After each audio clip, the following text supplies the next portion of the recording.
High guys, welcome to my new vlog. तर आज तुम्ही मला काल रात्रीच्या लाईव्हला सांगितलेले की टॉपिक बद्दल तर खूप असे आपले म्हणजे एकच लेडी होती बरं का, ती मला बोलली की म्हणजे त्या मला बोलले की तू असं बसून नको व्हिडिओ बनवू. पण मला खरंच टाइम नसतो.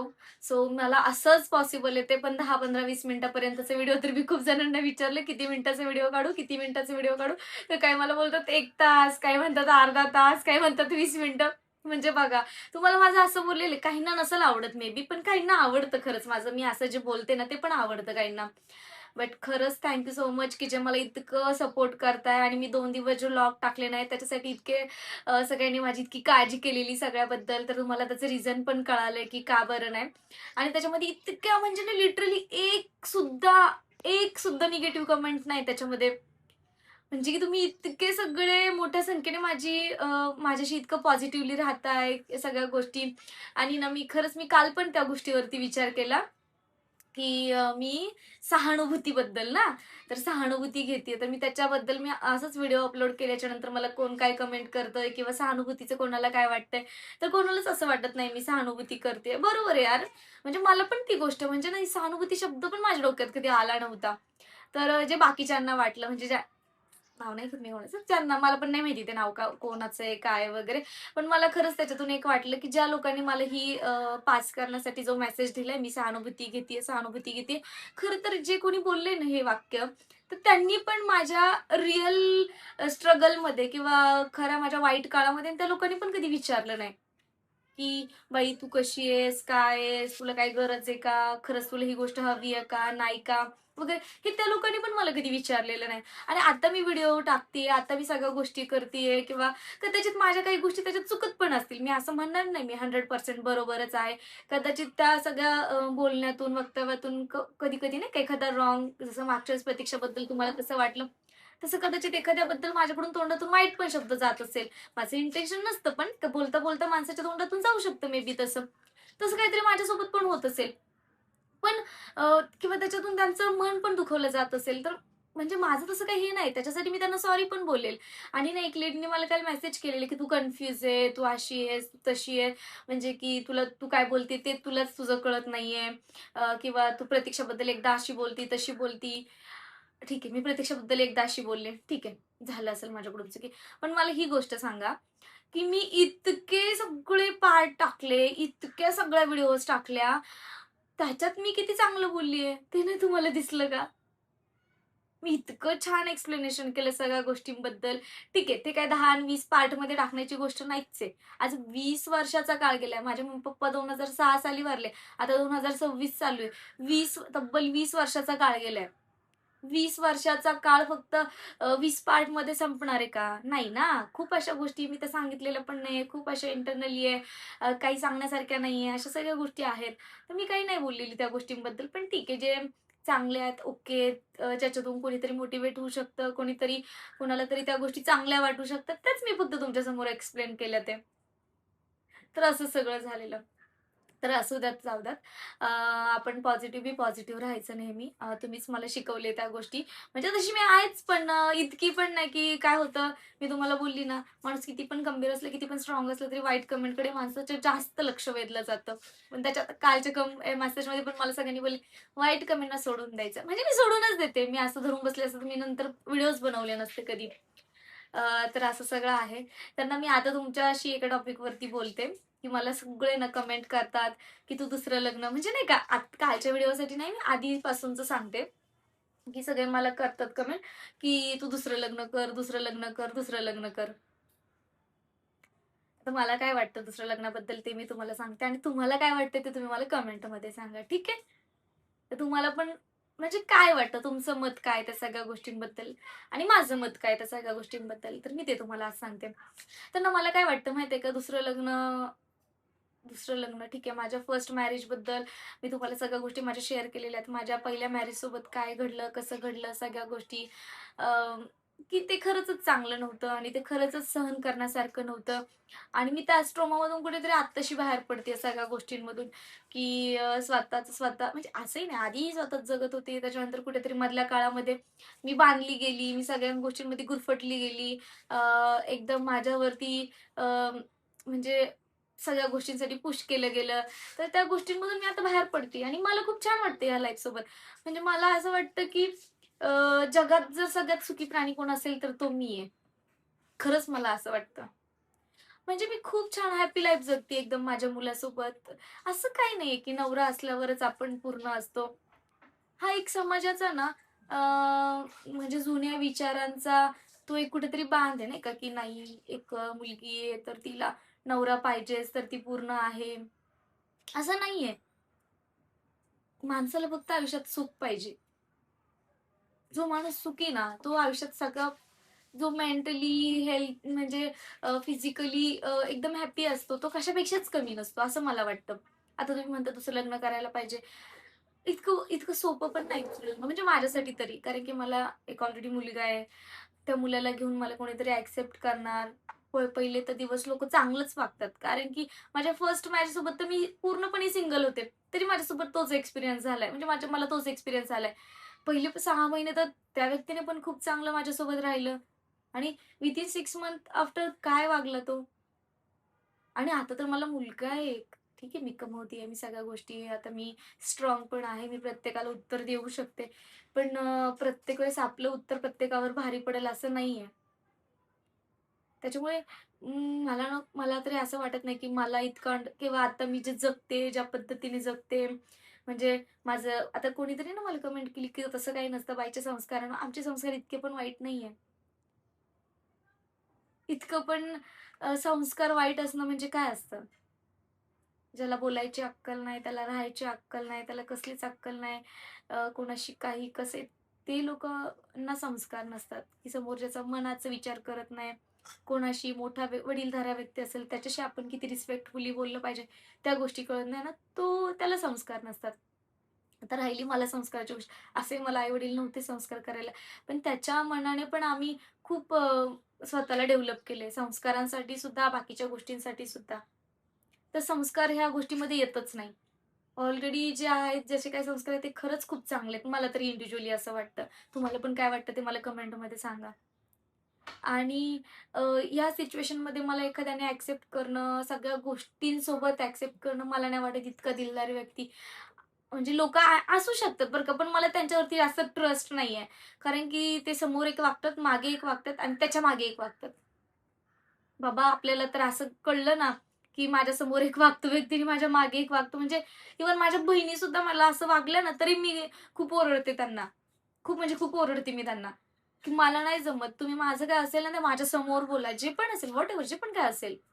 मागे जाऊन काय बोलायचं राइट साइड म्हणजे संबंधच नाही ना काही.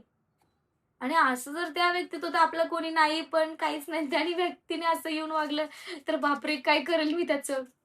आणि ना पहिले ऑलरेडी पहिल्या मॅरेजसोबत माझ्या सगळ्या गोष्टी घडल्यात ना, त्याच्यामुळे माझी इतकी हिंमतच होत नाही, की मी सेकंड मॅरेज करावं.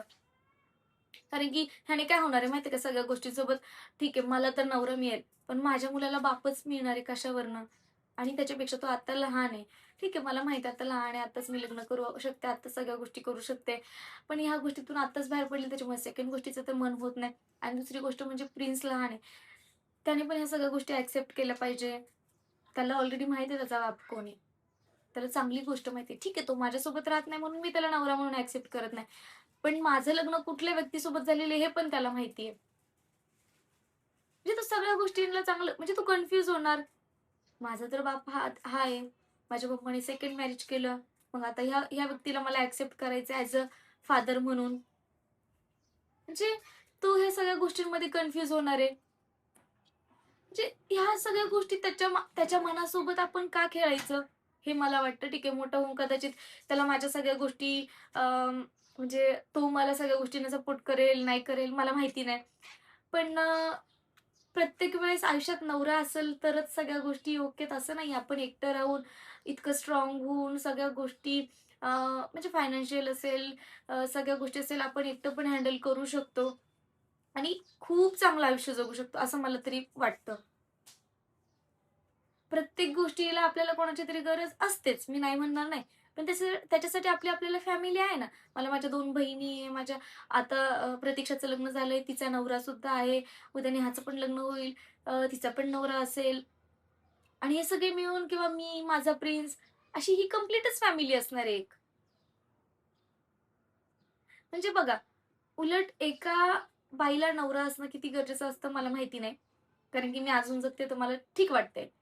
पण मला असं वाटतं, की मुलांना आई-वडील कोणी असू दे, एक असू दे, दोघं असू दे, असणं त्याच्यापेक्षा जास्त इम्पोर्टंट असतं. त्या काळात आम्ही आमचं एकटं आयुष्य जगलोय. म्हणजे केली नातेवाईकांनी थोडीफार अशी तशी हेल्प केली, मी नाही म्हणणार नाही. ज्यांनी केली त्यांनी केलीच आहे. आपण त्यांना नाही म्हणून ते संपणार आहे असं नाहीये. मी म्हणते खूप नाही केली.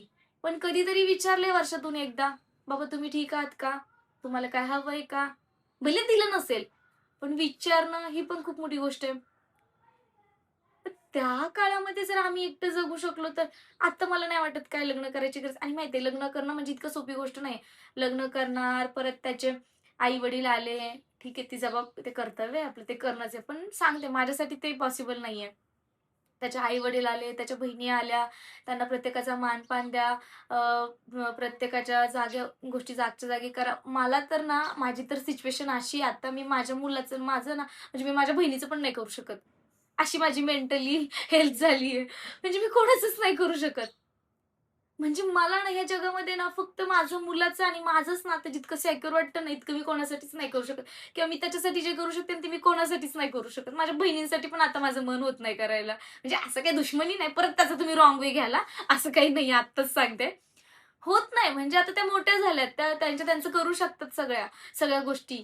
आता मला फक्त माझी करायची. ज्यावेळेस त्यांना करायची गरज होती, ज्यावेळेस त्यांच्या सगळ्या गोष्टी त्यावेळेस मी केले. पण आता माझं मन नाही होत त्यांच्यासाठी सुद्धा करायचं.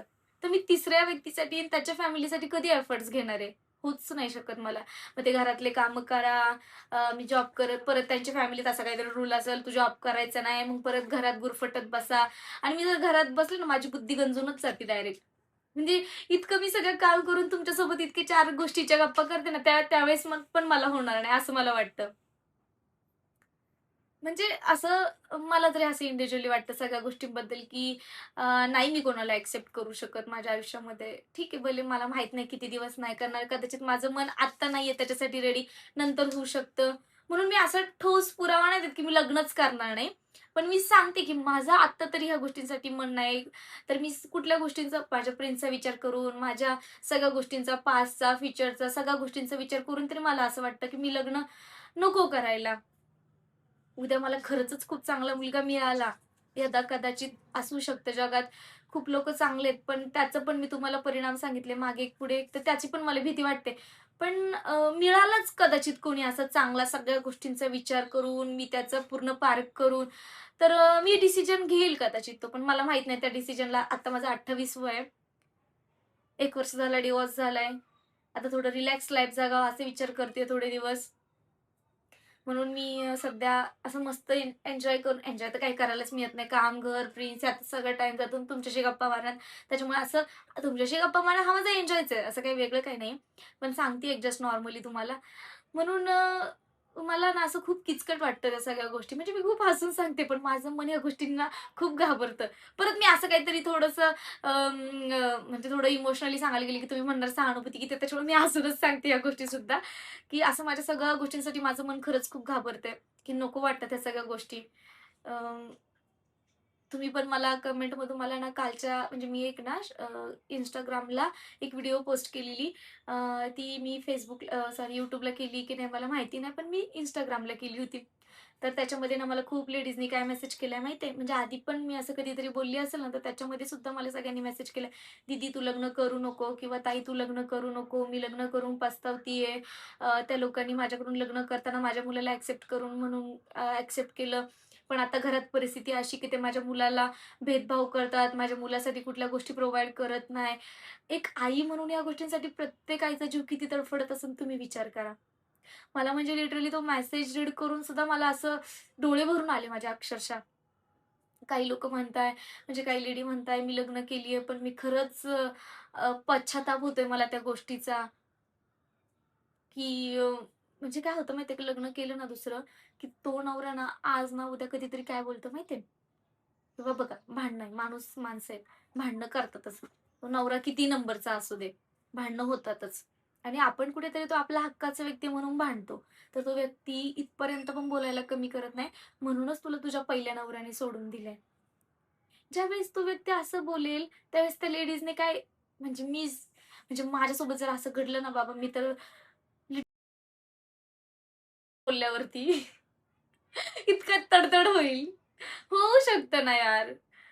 म्हणजे ठीक आहे, आपण माणसं आहेत. आपण सगळ्या गोष्टी चांगल्या वागून आणि तुम्ही एका गोष्टीसाठी बोलणार? म्हणूनच तुला तुझ्या पहिल्या नवऱ्याने सोडलंय.